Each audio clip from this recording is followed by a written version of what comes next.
Oi para você, estamos começando essa aula de Geografia. Sabe qual que é o tema? Características gerais da população brasileira. Eu tenho algumas perguntas para você em relação a isso. Qual a importância de se conhecer os aspectos de uma população? Já pensou sobre isso?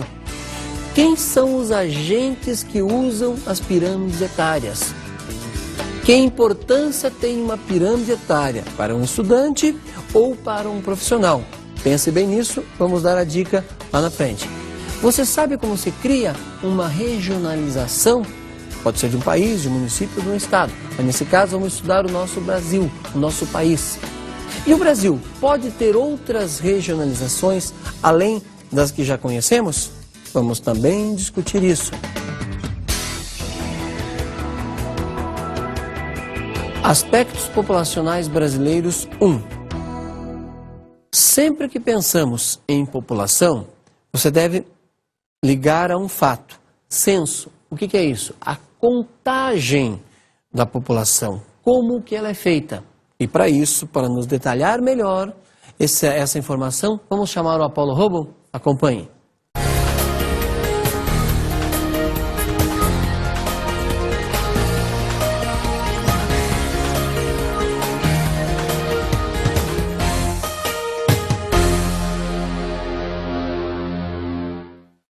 Diário de bordo, dia 347 da exploração do planeta Terra. Ai, que saudades da Terra. Saudações, amigos alienígenas. Eu sou Apollo Hubble, enviado terrestre em missões espaciais. Eu venho em paz. Quer dizer, eu não, o meu vídeo. Vocês entenderam. Enfim. Estava remexendo em algumas coisas na minha bagagem e encontrei o meu álbum de fotos. Ai, que saudades da Terra. Enfim, isso me deu uma ideia de fazer esse diário a respeito de censo demográfico. Por quê? Porque eu conheço um monte de gente. E o censo envolve o quê? Um monte de gente. Certo, deixe-me explicar. Existe o IBGE, Instituto Brasileiro de Geografia e Estatística, ok? Eles levantam um conjunto de dados estatísticos de toda a população do país, o censo demográfico. Esse censo é feito a cada 10 anos e a cada nova pesquisa são realizadas novas perguntas. Afinal, a realidade de uma década nem sempre condiz com a realidade de outra. Essa pesquisa irá traçar respostas do tipo o número de habitantes, o número de homens, mulheres, crianças, idosos, onde essas pessoas vivem, como elas vivem, além de outras questões que possam envolvê-las. Somado ao censo de outros países, podemos ter essa mesma noção de uma maneira global. Não é fantástico? Fantástico seria voltar para a Terra. Enfim, a gente se vê em alguma galáxia. Isso mesmo. O censo é a contagem da população. Fique atento a esse detalhe. Sempre que você tiver a chance, entre na página do IBGE e veja lá como que está se desenvolvendo a nossa população. Outra coisa importante, o IBGE não trabalha apenas com a contagem para saber quantas pessoas existem em nosso país. Ele produz inúmeros outros dados. Claro que sempre fazendo pesquisas. Vamos olhar alguns desses dados? Me acompanhe. Preparei aí para você uma tabela e veja lá, olha a fonte, IBGE, ano 2000. E ele nos mostra, segundo o título, Imigração no Brasil por nacionalidade. E olha o período, de 1884 até 1933. É um dado importante que você deve sempre prestar atenção quando se deparar com uma tabela. A data e o título. Agora vamos aos dados dessa tabela. Nós temos aqui a nacionalidade de alemães, espanhóis, italianos, japoneses, portugueses, sírios e turcos e outros. O IBGE fez a pesquisa e descobriu quais são as nacionalidades que migraram para o nosso país. Por que é importante saber isso? Porque, de repente, o nosso país está servindo de atrativo para que pessoas de outros lugares venham até aqui. E nós temos que saber qual é o motivo dessa atração, até para que o governo possa se planejar. E tem os números. Você pode ver tanto de maneira individual quanto cada nacionalidade veio até aqui e como ver o número total.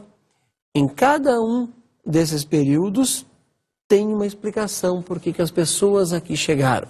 Por exemplo, no período da Segunda Grande Guerra Mundial, o Brasil era um local de atração. Como nós não estávamos em guerra, pelo menos dentro do nosso território, embora tenhamos enviado soldados para participar, dentro do Brasil não acontecia. Então, pessoas de várias outras nacionalidades para cá migraram, aqui chegaram e construíram suas vidas.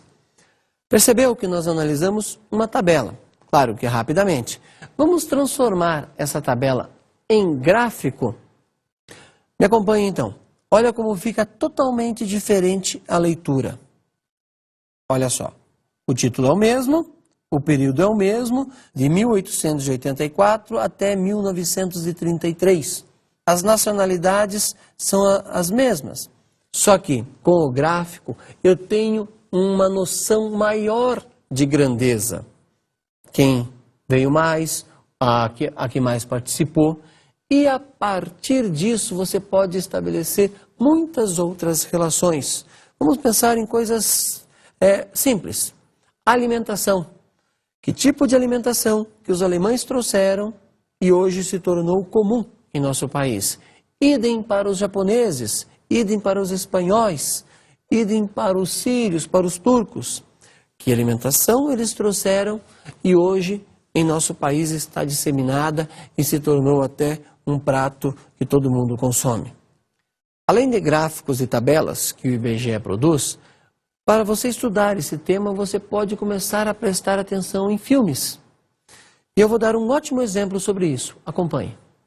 Em 1907, o governo brasileiro publica a Lei da Imigração e Colonização, permitindo que cada estado defina a forma mais conveniente de receber e instalar os imigrantes. Em novembro desse mesmo ano, Ryu Mizuno, considerado o pai da imigração, fecha acordo com o secretário da Agricultura de São Paulo, Carlos Arruda Botelho, para a introdução de 3.000 imigrantes japoneses num período de 3 anos. Nessa época, o governador era Jorge Tibiriçá.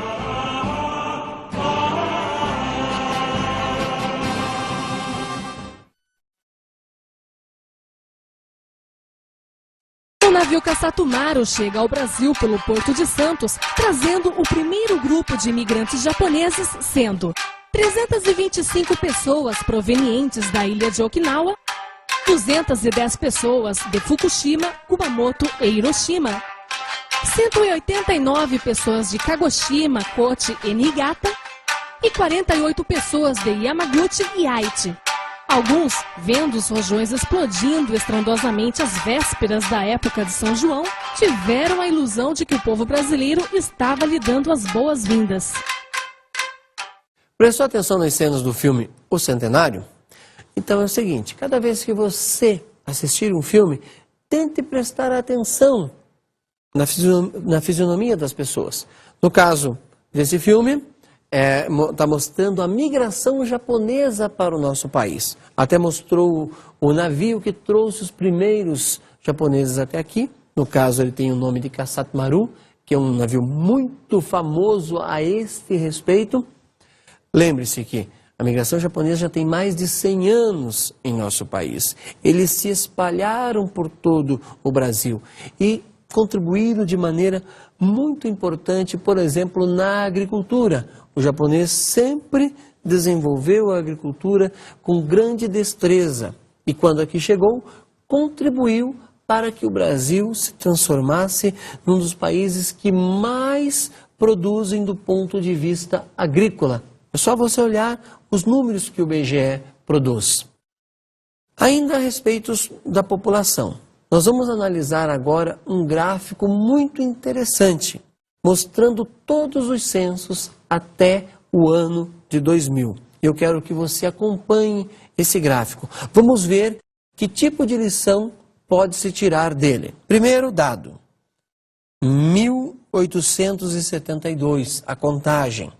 Você tem que lembrar que nessa época o nosso país não tinha estradas, nem se pensava em inventar o avião ainda, não tinha rodovias que você pudesse circular por todo ele. Automaticamente, quando você precisava ir a uma distância mais longa, ou você ia no lombo de animais, ou você ia de barco, quando possível, se tivesse um rio ou um mar. É claro que esse número não é tão preciso, mas dá para nós termos uma noção que neste momento o nosso país tinha menos de 20 milhões de habitantes.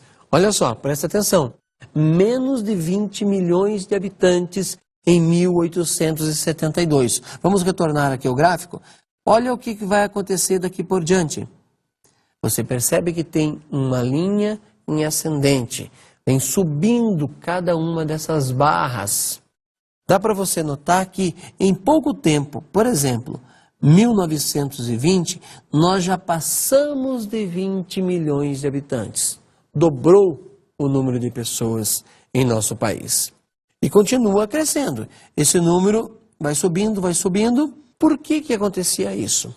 Veja, até a década de 1990, a média de filhos por mulher em nosso país era de 6. Por que eu disse média? Porque em alguns casos, algumas mulheres tinham mais e outras tinham menos filhos. Quando você somava todas as mulheres pesquisadas e dividia, dá essa média. Um detalhe, por que nós falamos apenas mulheres? Porque, é claro, é a mulher que tem esse dom de dar à luz, então partimos sempre quantos filhos existem por mulher e não na família. Tudo bem? Um detalhe que eu quero comentar com você. Vamos terminar de olhar o gráfico, daí eu fecho esse comentário. Perceba que esse número vem crescendo, crescendo, crescendo, e a partir daqui não tem um salto muito grande, principalmente neste ponto aqui. Por que isso aconteceu principalmente a partir da década de 90 e 2000? O número de filhos diminuiu muito em nosso país. Nós vamos poder analisar melhor isso na pirâmide lá na frente, mas já quero que você guarde isso. Por que diminuiu o número de filhos por mulher? Uma explicação para essa diminuição está no fato da população brasileira ter se urbanizado. Como que eu vejo isso? Novamente, vamos recorrer ao gráfico do IBGE. Me acompanhe. Olha só, eu peguei apenas um período de 1940 para frente. Mas analise comigo. Essa linha azul está indicando a população rural. E você percebe claramente que até a década de 60, ainda a população brasileira era essencialmente rural. E de lá para cá, aconteceu o quê? Tem aqui o ponto de transição, quando a população brasileira passou a ser urbana. O que tem a ver isso com a questão das mulheres diminuírem o número de filhos? Um ponto importante que você deve guardar. As mulheres nas áreas urbanas tiveram muito mais acesso à informação, à escola como você tem agora. A partir disso, ela passou mais tempo estudando, passou a casar mais tarde. Casando mais tarde, diminui o tempo que ela pode ter um filho, porque existe, é claro, um tempo que uma mulher pode engravidar. Outro detalhe, viver em uma área urbana tem um custo muito maior por pessoa do que viver numa área rural. Estudar em um colégio particular, por exemplo, a questão da saúde, ou mesmo viver em apartamento, é muito diferente do que viver em uma casa. Isso fez com que a mulher pensasse muito bem em quantos filhos ela poderia ter, quantos filhos ela poderia cuidar, quantos filhos ela poderia sustentar. Isso se chama planejamento familiar. Guarde isso. Planejamento familiar é quando a mulher, e é claro, em conjunto com o seu marido, nesse caso, consegue dizer, ó, nós vamos ter 2 ou 3 ou 4 filhos, ou apenas um. A partir disso, faz o planejamento. Tem outra forma? Tem sim. É o controle de natalidade. Neste caso, é o governo do país que determina quantos filhos podem ter numa família. Exemplo, em uma parte da China, não em toda ela, existe um controle de natalidade, onde pode-se ter apenas um filho. Não é a família que decide, é o governo. Por isso esse nome, controle de natalidade. Aspectos populacionais brasileiros 2. O que nós vamos estudar dentro desse quadro? Principalmente as pirâmides etárias. Como que se lê uma pirâmide e qual a sua importância, inclusive onde ela é usada. E nada melhor para aprender a ler uma pirâmide, indo direto a uma delas. Me acompanhe. Vamos lá. Primeira coisa que você deve olhar numa pirâmide, de onde ela é. Nesse caso, a pirâmide do Brasil, de 1980. Segundo ponto que você deve observar em uma pirâmide etária. Olha aqui que eu estou circulando. Sexo feminino, sexo masculino do lado esquerdo, feminino do lado direito. Na base da pirâmide tem a quantidade de pessoas. Neste caso, em milhões. Aqui seria o seguinte, 5 milhões, 10 milhões, 15 milhões. Vamos ao próximo ponto que você deve analisar. Olha aqui, ó. Aqui estão as faixas etárias.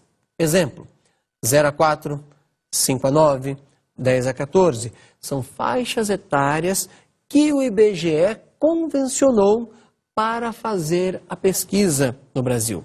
Um exemplo, quando chega um agente do IBGE na sua residência, ele vai, claro, que entrevistar um adulto e vai fazer a seguinte pergunta. Quantas pessoas nessa residência têm de 0 a 4 anos? Se não tiver nenhuma, ele marca uma. Se tiver duas, vai marcar duas. Aí ele faz a seguinte pergunta, na sequência.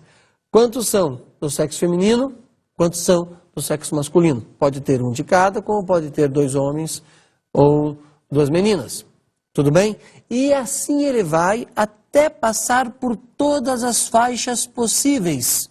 Por exemplo, neste caso aqui, mais de 80 anos, que era na época de 1980, que se atingia e o grupo que mais aparecia, chegava nessa faixa, começava a diminuir muito. Como assim diminuir? Vamos para a pirâmide? Me acompanhe. Olha só, perceba que a faixa que mais tinha era de 0 a 4 anos. Note que ela vai diminuindo até a faixa dos 80 anos. Isso também acontece com as mulheres. E assim vai diminuindo, formando o desenho de uma pirâmide. Normalmente é assim quando um país está desenvolvendo do ponto de vista populacional. A palavra desenvolvendo que eu estou usando não significa de melhora, mas são estágios que passa uma determinada população. Marcou essa de 80? Vamos ver o que aconteceu então na próxima. Olha só, 1991. Observou? Olha como já tem uma diferença bastante grande aqui, ó. Eu vou marcar apenas essas 3 últimas faixas, ou as 3 primeiras, dependendo do ponto de vista. Agora, vamos retornar para comparar com o anterior.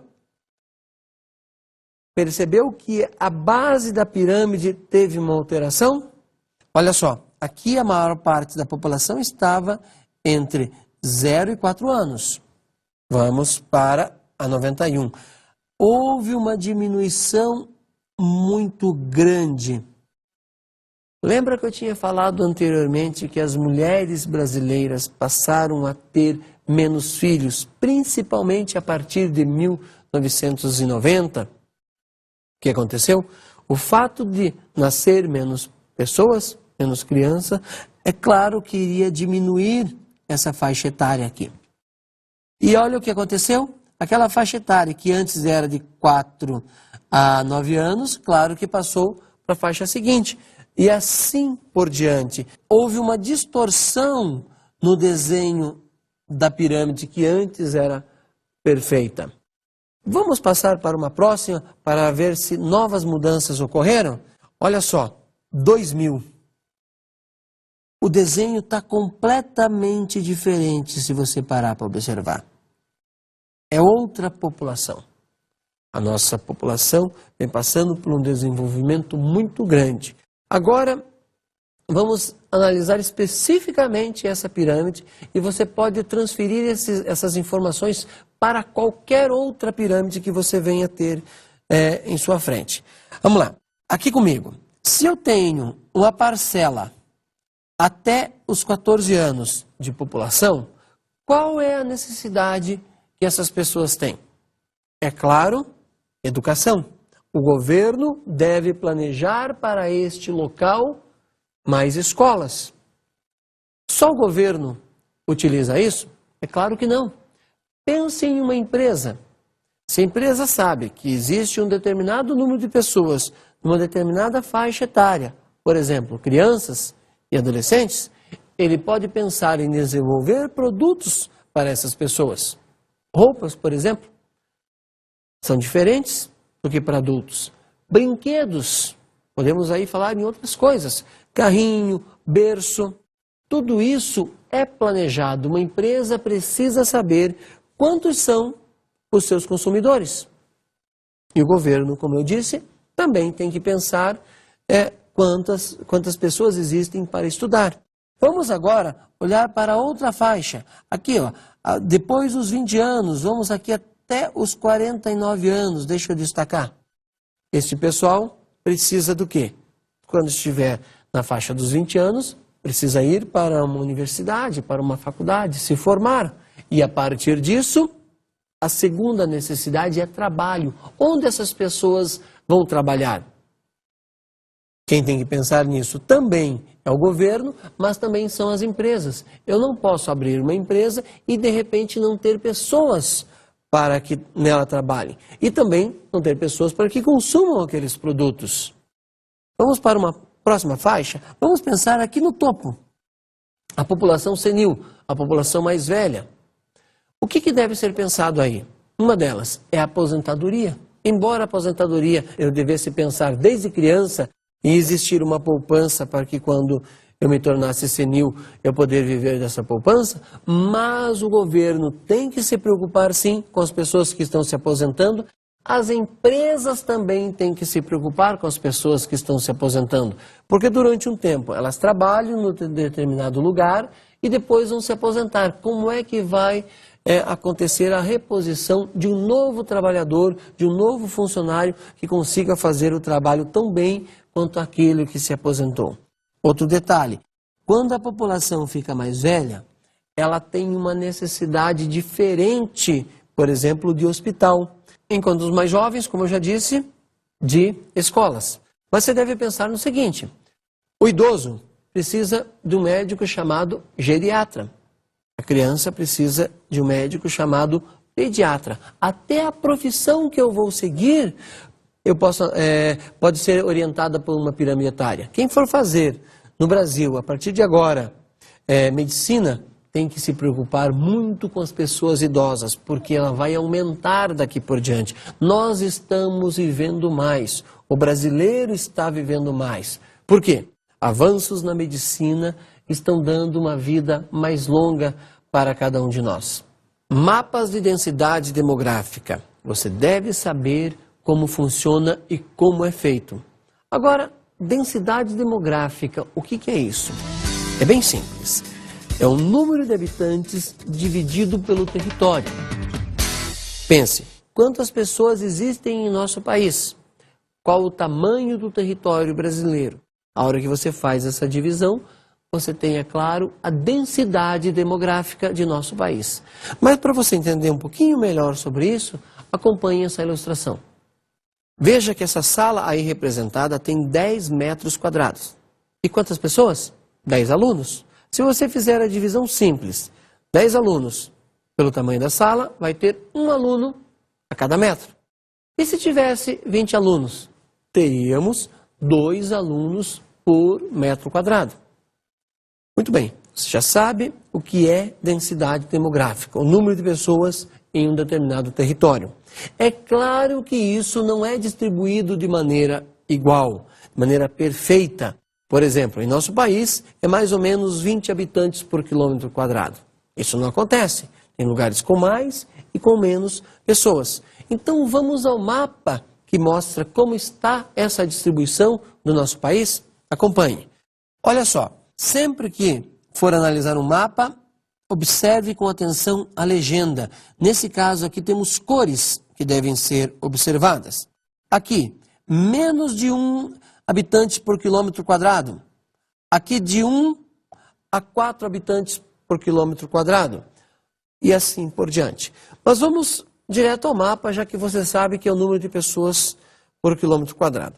As cores mais fortes, eu vou destacar agora, são onde mais tem gente em nosso país. Dá até para eu criar um polígono aqui e dizer que esta aqui é a área do nosso país onde mais concentra pessoas.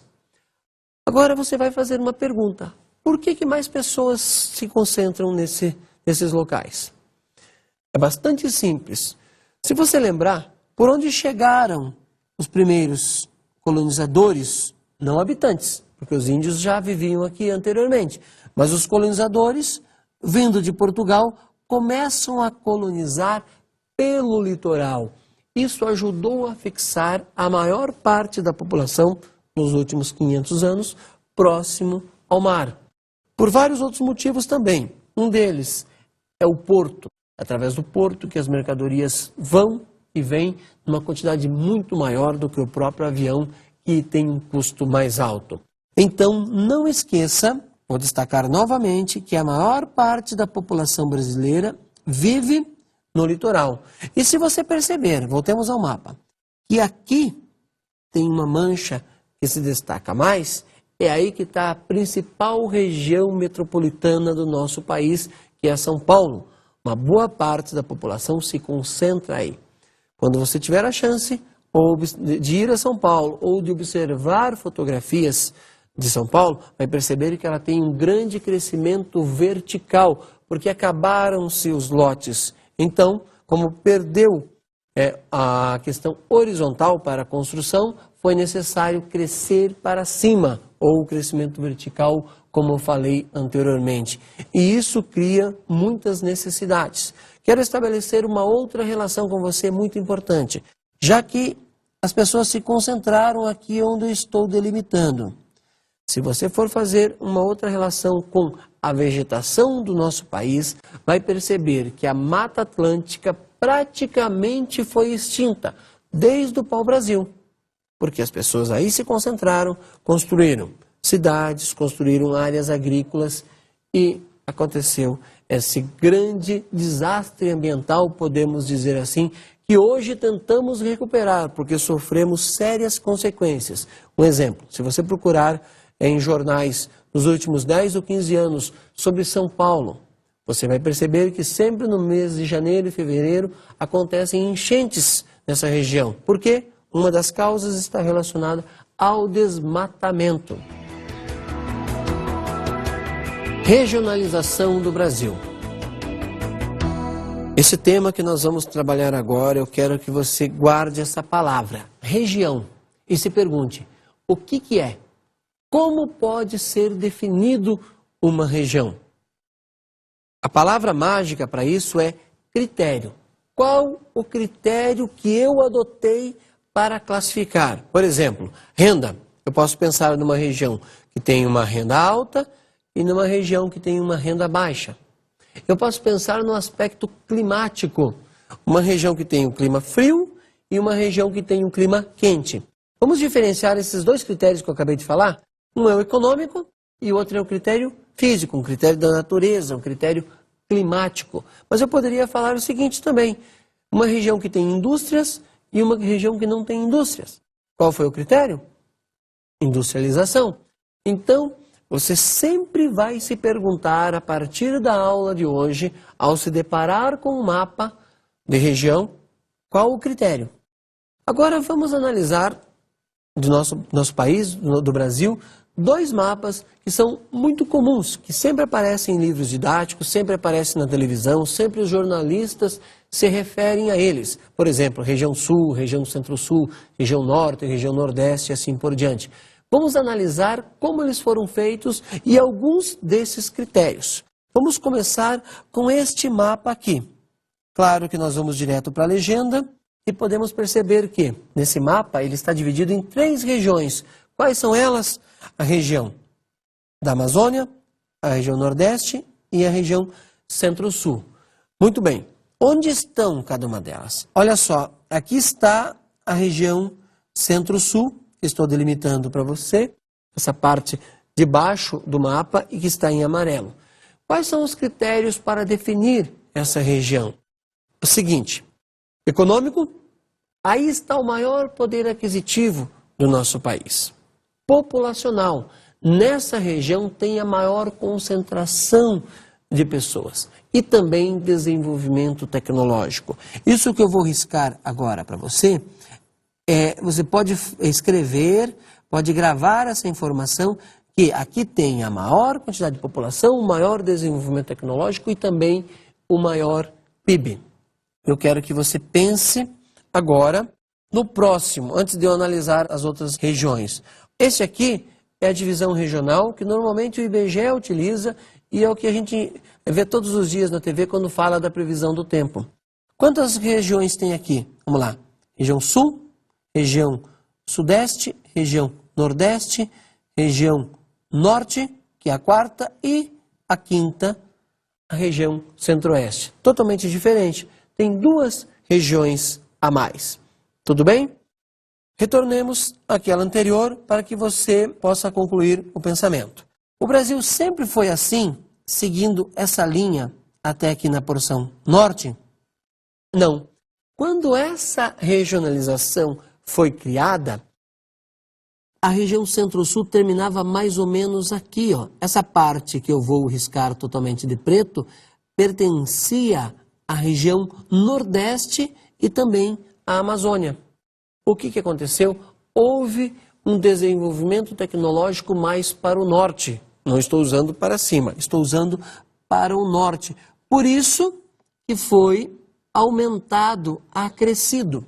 Estou chamando a sua atenção porque se você for comparar esse mapa com um mapa mais antigo, do ano 2000, por exemplo, vai perceber que não existia essa pontinha mais ao norte. Então, uma regionalização pode passar por mudanças, pode passar por transformações. A pessoa que desenvolveu o estudo para este mapa, que criou os critérios e fez esse desenho, chama-se Pedro Pinchas Geiger. É um professor que também trabalha no IBGE e o desenvolveu em contraponto a esse que eu tinha mostrado anteriormente, com 5 regiões, que é o mais comum, o mais usado e o que mais aparece nos livros didáticos, inclusive na previsão do tempo. Então, eu lhe pergunto, em qual dessas regiões você vive? O que existe na sua região? Ela está relacionada em que aspecto econômico? A indústria? A agricultura?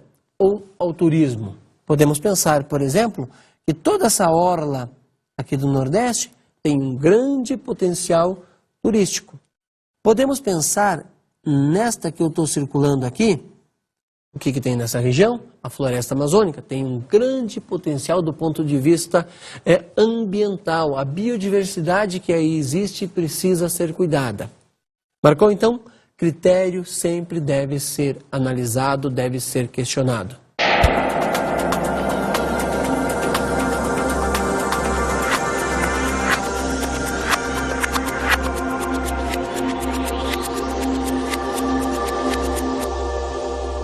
Depois de tudo isso, eu quero indicar para você a página do IBGE, para que você estude mais sobre a população do nosso país.